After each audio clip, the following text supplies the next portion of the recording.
Calaroga Shark Media.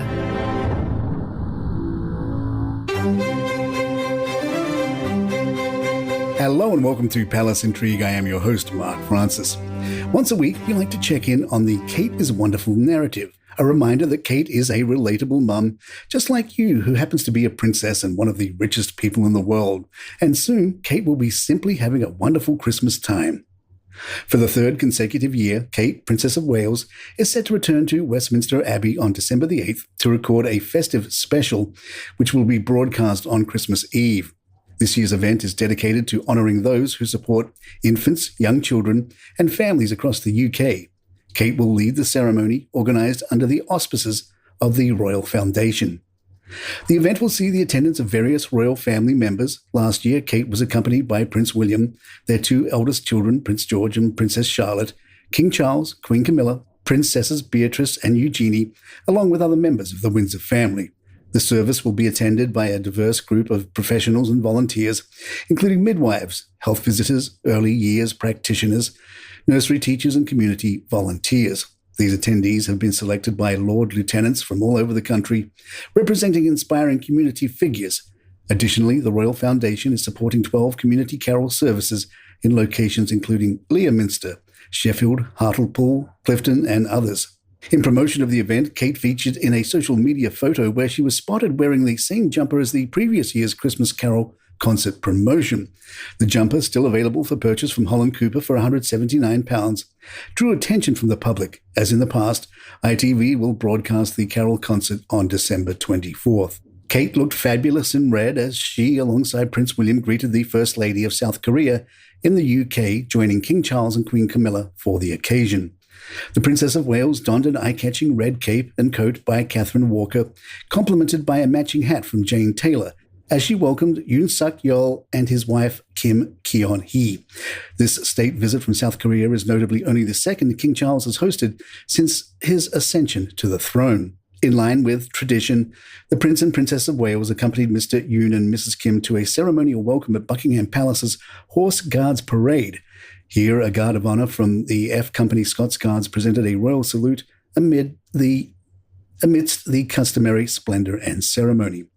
While showing their guest around, William and Kate engaged in some PDA. Towards the end of the tour, William and Kate were approached by an aide, apparently signalling that it was time to leave. William gently placed his hand on Kate's back, with Kate reciprocating the touch. William gently placed his hands on Kate's back, with Kate reciprocating the touch. The couple then gracefully exited the palace picture gallery arm in arm. Royal enthusiasts took notice of this affectionate interaction, expressing their admiration online. One fan commented, "Oh, how adorable. Those two just love each other so much," while another shared, "I love them, so genuine. Nothing posed for cameras, just a dedicated, loving couple." Kate also stunned at the state dinner wearing a tiara that hadn't been seen in over 90 years. The formal white tie dinner was also in honour of the South Korean president. Kate chose the Strathmore Rose tiara for the occasion, marking its first public appearance since 1930. The tiara, a wedding gift to the late Queen Mother in 1923, features intricate silver and gold roses and can be worn either atop the head or as a bandeau. Kate paired it with earrings once owned by the late Queen, along with her royal family order.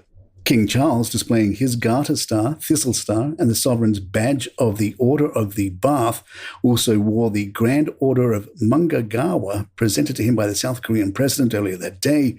In his dinner speech, he delighted guests by starting with a few words in Korean and making musical references to K-pop, including bands BTS and Blackpink, drawing laughs with a mention of Gangnam Style.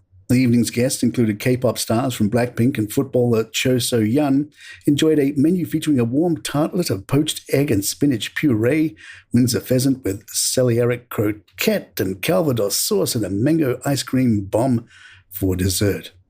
Palace Intrigue will be right back. Recently, Kate and William both made major charitable announcements that provide clues on how they will carry out their royal roles throughout the reign of King Charles. Nearly a year after launching Shaping Us, an initiative to promote the importance of early childhood education, the Princess and her Royal Foundation Centre for Early Childhood gathered politicians and experts to discuss the results of a recent global listening tour. During a day-long symposium at London's Design Museum, the princess wore a purple Amelia Wickstead power suit to deliver one of the most detailed and development speeches of her career, giving a few examples of the types of skills she is hoping children will learn, how they manage anxiety, low mood, tantrums, self-loathing, or anger. These are the things that will shape their future lives, and without solid foundations in childhood, they may become vulnerabilities later, Kate said, no matter how outwardly successful they may be. According to Kate, the listening tour surveyed experts based on 21 different countries. I wanted us to look deeper and discover how we help people to grow, think, and behave throughout life, she said, uniting many different fields as we do so, from our health and education systems, charities, businesses, philanthropists, scientists, and academics, to consider this one question together.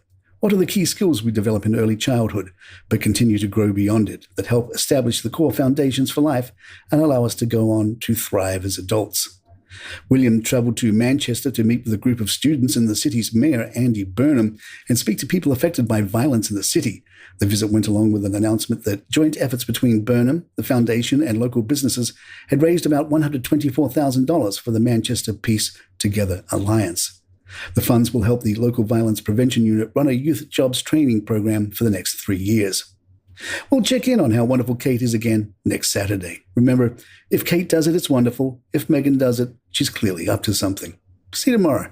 And there you have it. If you'd like to email us, our address is thepalaceintrigue@gmail.com. Please follow us on the app of your choice. And if you're on YouTube or youtube.com, hit that subscribe button for us. It really helps us out. I'm Mark Francis. My thanks to John McDermott. This is Palace Intrigue, and good times.